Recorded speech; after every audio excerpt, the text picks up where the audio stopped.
have with you here Mr. Russell Banfield, a Barbadian who's living and working in Argentina and who is on lockdown also in Argentina. Russell, just tell us a little bit about yourself and what you do in Argentina. Yeah, sure thing. Firstly, thanks a lot for setting this up. Uh, Russell Banfield here. Been living in Argentina now since the 2017. Working in the area of tourism marketing. And then I also do part-time work for a company based out of Australia. So that's how I keep myself busy. All right. And you are in quarantine. Basically, the country of Argentina has shut down. Tell me a little bit about how that has affected your work and how you're coping. Yeah, absolutely. So we have been on nationally mandated shutdown since the 20th of March. That the first period was supposed to have gone on until the 31st of March, but actually just last night it was announced officially that it's going to be extended by another 2 weeks. So we're right now looking for the last date of the quarantine to be around the 12th, 13th of April. Wow. And uh, essentially, what it is that you're only allowed to leave your residence if you're going for essential services. So if you're going to the supermarket, if you're going to a pharmacy, meat shops, butcher shops and whatnot. Other than that, the idea is that everybody stays at home as much as possible. The way that it's affected me, I am one of the lucky ones in the sense that because I have a remote job with the company that is based out of Australia, that hasn't been affected in any form or fashion. The tourism marketing company, being that it is in the area of tourism and that's just being walloped all over the world right now, that is on a bit of a standstill. I mean, we're still having team meetings, we're still having interactions with the team members that are based over here. But generally speaking, things have come to, things have slowed down quite a bit on that with regards to that job. But the other one is full steam ahead, really. Are you finding that the Argentinians when they're mandating or listening to the rules as set out, as No, opposed I would say, to there have been issues of people breaking the rules. I think that there have been actually thousands of people arrested for having broken the quarantine last 11 days. But generally speaking, at least from what I've seen in this area of the city that I'm in, and from what I've been reading, and from just conversations with other people, generally speaking, the quarantine is being adhered to, and people are following the guidelines that have been set out by the government. Uh, I would say that we took our leave from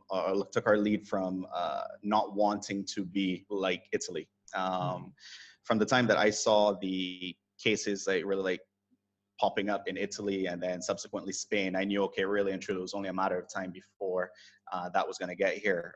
Argentina, most Argentines are of Italian and Spanish descent. There's a lot of connections between here and Italy. So in fact, the first cases that were confirmed in Buenos Aires or confirmed in Argentina were from people who had previously been in Italy.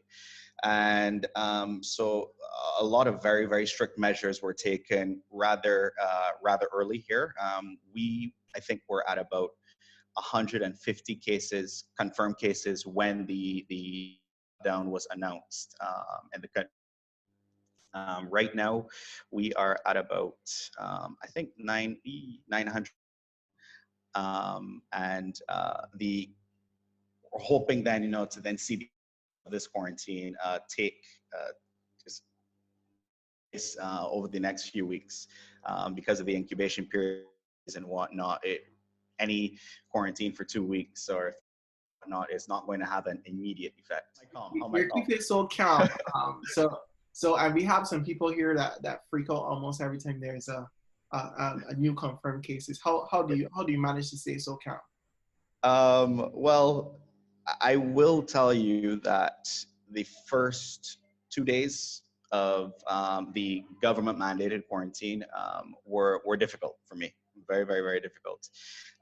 I had already been working from home the tourism marketing company we had already decided that we weren't going to be going to the office for let's say the quarantine started on a Friday.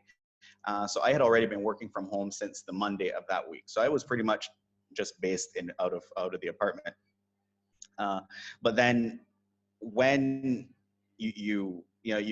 it's one thing when you choose to stay at home, and then it's another thing when, okay, now it's mandated. Like I cannot go to the square that's a few blocks from here. I cannot go to the park that's a few blocks from here, because I have no reason to be there.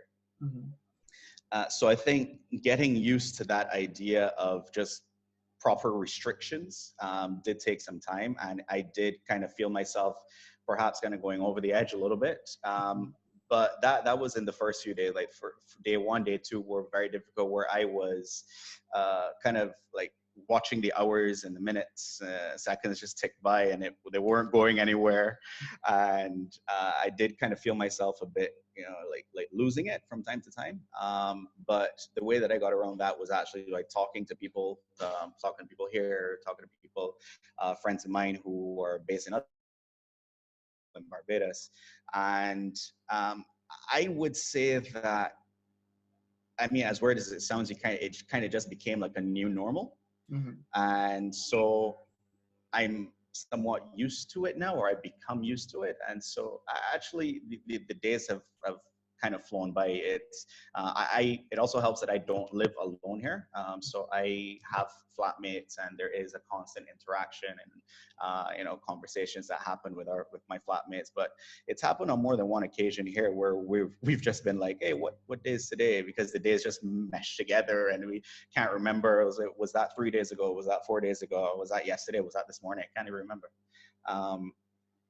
But it's really interesting. It's allowing it. I think I've kind of just allowed it to seep in and for it to become the new normal. And as I also have mentioned, I am part of the lucky few that my work life has not been very, very adversely affected.